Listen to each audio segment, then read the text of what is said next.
Bonjour Athanase. Bonjour Benoît. Dans une première vidéo, un premier entretien sur la technique Matthias Alexander, tu nous expliquais qu'une des spécificités, c'était de prendre conscience de nos processus d'adaptation et plus particulièrement d'avoir la capacité de trouver un point neutre, un point, c'est pas neutre que tu disais, mais un point sur lequel on peut réellement... Fiable, je parlais plutôt de sensations fiables. Exactement. Exactement. Ces sensations fiables pour nous aider ensuite à comprendre la manière dont on s'ajuste et, et donc régler des difficultés en fait bien en amont que le moment où même où la difficulté est là.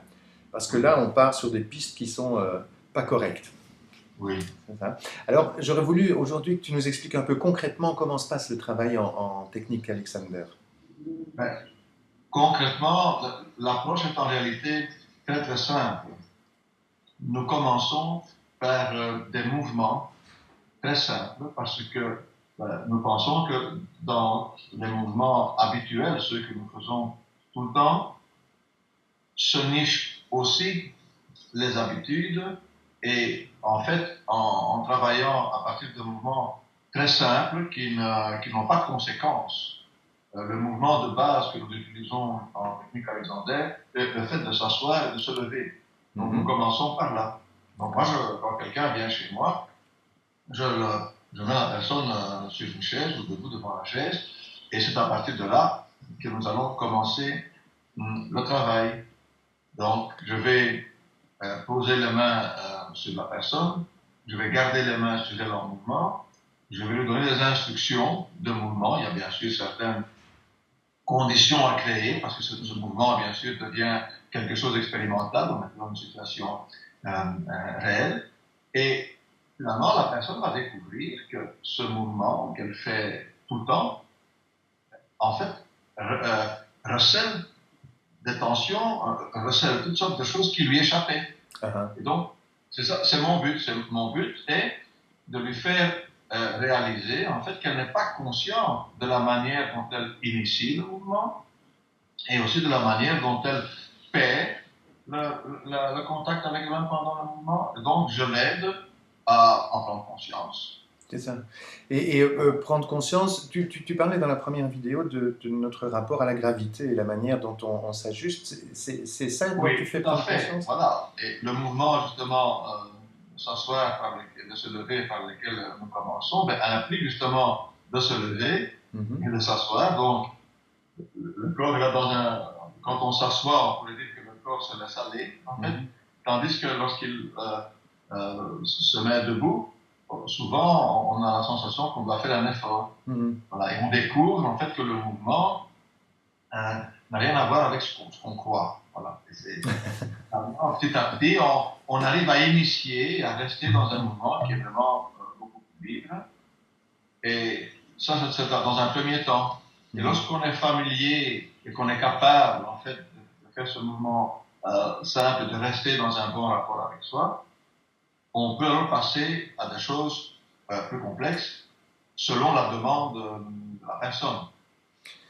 D'accord. Mais donc, en travaillant cette prise de conscience sur ces mouvements quotidiens, simples et qu'on fait tout le temps, qu'est-ce qu'on va apprendre sur soi? Qu'est-ce qu'on va se rendre compte que on fait des mouvements inutiles, qu'on fait de la tension inutile? On va apprendre que l'on prépare le mouvement d'une manière qui est stéréotypée, c'est-à-dire que quel que soit en fait le mouvement, au départ, avant même de commencer le mouvement, on met en place certaines tensions inutiles qui donc vont fausser ce qu'on fait. Et ces tensions peuvent être soit acquises tout à fait inconsciemment, donc on ne sait même pas pourquoi on le fait.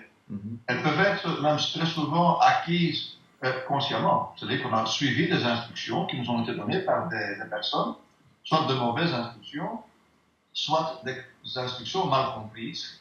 Et donc, on initie le mouvement d'une manière qui n'est pas très juste. C'est ça. Et parfois aussi, ces tensions peuvent être dues au fait qu'elles sont associées à des états émotionnels, par exemple, si on a appris certaines choses ou si la peur ou d'autres émotions peuvent aussi être en permanence présentes.